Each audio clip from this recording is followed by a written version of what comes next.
Ford brevette un coffre de toit capable de recharger un véhicule électrique. Alors ça, c'est malin ça. Mais alors, la question, est-ce que ça peut recharger en roulant la voiture, quoi? Donc c'est une batterie auxiliaire installée sur le toit des modèles électriques qui permettrait de recharger la batterie de son véhicule sans avoir à s'arrêter. Ouais, d'accord.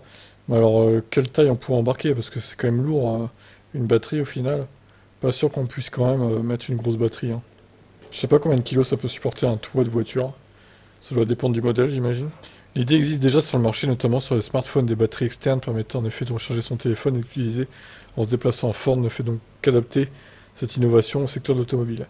Les images de brevet montrent un Ford Bronco comme véhicule cobaye, un choix surprenant puisque le 4x4 vient de débarquer sur le marché européen, équipé d'un moteur V6. Bah, ils vont peut-être le passer en électrique du coup. Idéal pour parcourir de longues distances, cette batterie additionnelle comprend une multitude de modules de batterie, ainsi qu'un câble de recharge. Le coffre de toit qui l'abrite est composé d'une couche tapissée de mousse polyuréthane et de bouches d'aération afin de limiter la montée de la chaleur engendrée par la recharge.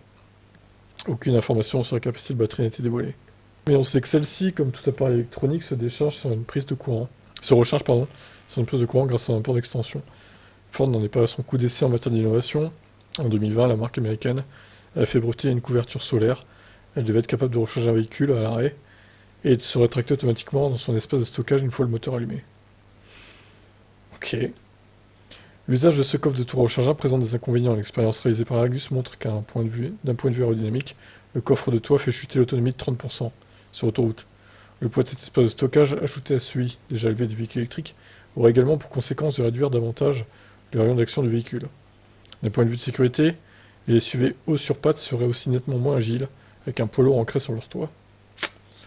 Ouais, pas faux, il y a beaucoup d'inconvénients et d'interrogations, hein. Est-ce que le jeu en vaut la chandelle? Si c'est pour gagner, je sais pas, admettons qu'ils embarquent 20 kWh ou 30, ce serait le maximum, je pense, hein. Et encore, hein. Est-ce que ça vaut le coup? Franchement, pas sûr de ça, hein. Après, ils peuvent toujours réduire la vitesse sur autoroute pour compenser la perte aérodynamique, mais bon. Je sais pas, est-ce que l'idée vous paraît bonne, vous? Je vous laisse commenter.